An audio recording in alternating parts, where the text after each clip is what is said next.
మీకు తెలుసా విమానాల్లో ప్రయాణిస్తే మన వయసు కొంచెం తగ్గుతుందట.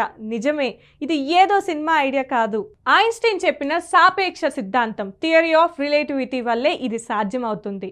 ఆ సిద్ధాంతం ప్రకారం విశ్వంలో అన్ని చోట్ల టైం ఒకేలా ఉండదు. ఎవరైనా అధిక వేగంతో ప్రయాణిస్తే వారి దగ్గర సమయం కాస్త నెమ్మదిగా గడుస్తుంది. మరొక వైపు గురుత్వాకర్షణ ప్రభావం తక్కువగా ఉన్న ప్రదేశాల్లో టైం కాస్త ఫాస్ట్గా కదులుతుంది. ఇదే విషయాన్ని శాస్త్రవేత్తలు పరీక్షించి చూశారు. భూమిపై ఉన్న గడియారాన్ని విమానంలో ఉన్న గడియారాన్ని పోల్చితే విమానంలో ఉన్నది కొన్ని మైక్రోసెకండ్లు వెనుకబడి ఉందని గుర్తించారు. అంటే ఎవరైనా ఎక్కువగా విమానాల్లో ప్రయాణిస్తే వారి వయస్సు మిగతా వారితో పోలిస్తే కొంచెం తక్కువగా ఉంటుంది. కానీ ఇది మిల్లీ సెకండ్లలో మాత్రమే. సింపుల్గా చెప్పాలంటే మీరు ఫ్లైట్లో ఎగరడం వలన టైం మీ దగ్గర కాస్త స్లో అవుతుంది. అందుకే శాస్త్రవేత్తలు దీనిని టైం డైలేషన్ ఎఫెక్ట్ అని పిలుస్తారు.